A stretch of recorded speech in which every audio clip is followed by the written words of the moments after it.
तो विद्यार्थी मित्रों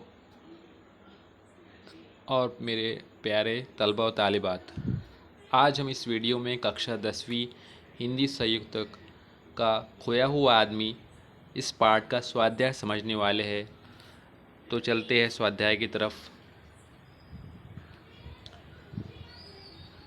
पहला प्रश्न है हमारा, कृति पूर्ण कीजिए। अब इस प्रश्न के अंदर हमें पूछा गया है कि खोए हुए आदमी के गीत से प्रभावित होने वाले कौन कौन है। तो उसमें सबसे पहले हम बोलेंगे गांव की गाय, दूसरा गांव की भैंसें, तीसरा गांव के बच्चे, चौथा गांव के बड़े बुजुर्ग। इस तरह ये कृति आप जो है लिख लीजिए। उसके बाद हम अगले प्रश्न की तरफ बढ़ते हैं। हमारा अगला प्रश्न है, उत्तर लिखिए।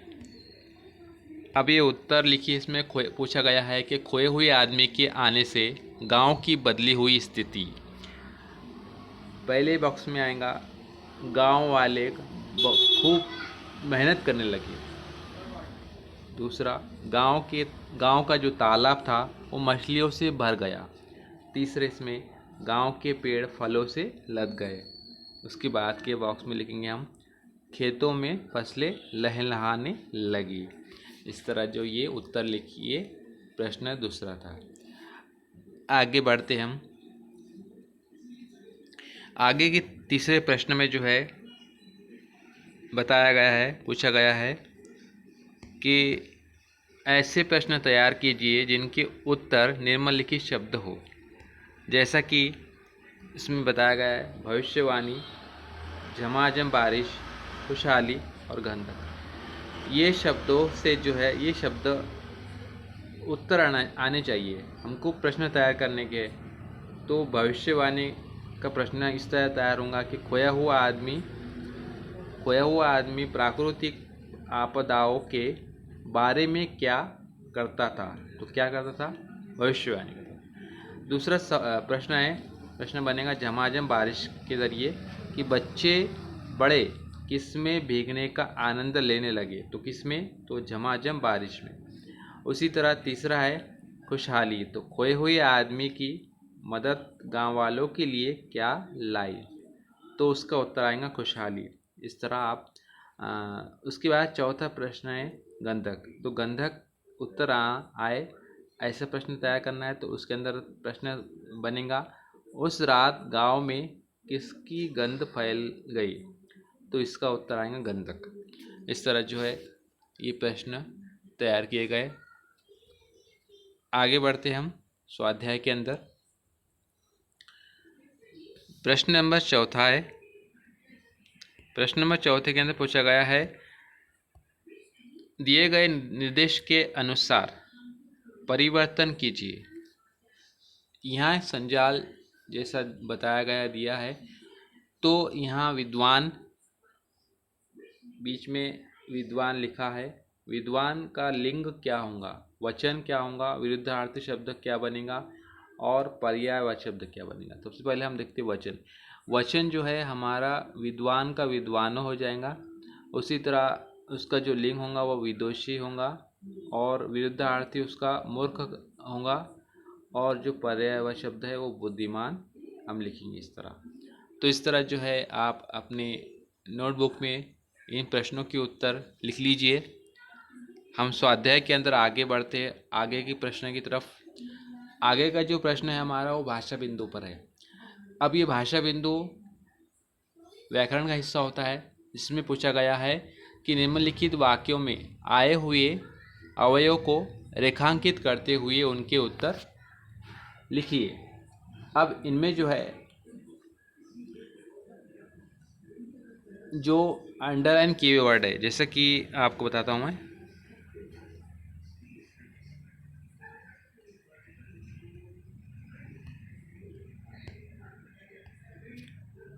जैसे कि पहला जो वाक्य है, उसके जहन से उसका नाम और। अब देखिए यहाँ पर जो और है लिखा हुआ, तो और के नीचे अंडरलाइन की हुई है अधोरेखित जो शब्द है। उसी तरह दूसरे वाक्य में ओह के नीचे अधोरेखित या तो अंडरलाइन की है, उसी तरह के कारण, वहाँ से जितने भी दिए हुए उन सभी को जो है उनका भेद पहचानना है हमें। तो निम्नलिखित जो है नीचे आपको पहले वाक्य में और है तो और जो है ये समुच्चय बोधक अवयव में होगा। उसी तरह दूसरे वाक्य में जो ओह लिखा है तो ओह जो है विस्मयादि बोधक अवयव होगा, क्योंकि विस्मयादि बोधक का जो यहाँ पर चिन्ह दिया हुआ है तो उस पे से आप समझ सकेंगे कि विस्मयादि बोधक अवयव में ये शब्द है। उसी तरह तीसरा जो है वो के कारण ये क्रिया विशेषण अवयव के अंदर होता है। चौथे इसमें वह ये क्रिया विशेषण अवयव के अंदर होता है। और पांचवा जो काश है ये विस्मयादि बोधक अवयव के अंदर आता है। छठा क्रिया कभी कभी ये क्रिया विशेषण अवयव के अंदर आता है। उसी तरह सातवां है पर, ये समुच्चय बोधक अवयव के अंदर आता है।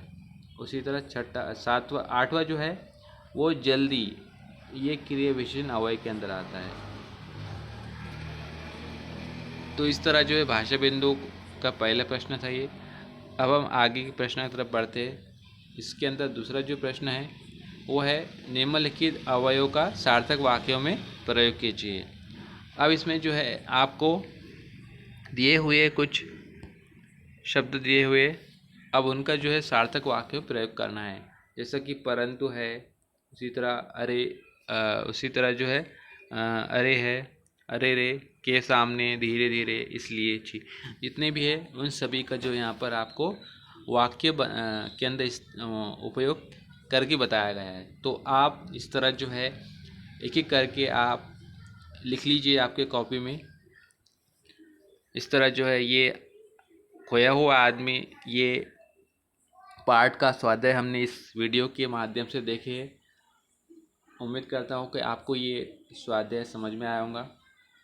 अगर समझ में आया हो तो वीडियो को जो है लाइक कीजिए और इस स्वाध्याय को जो है अपनी नोटबुक में लिख लीजिए। मिलते हैं अगले वीडियो में।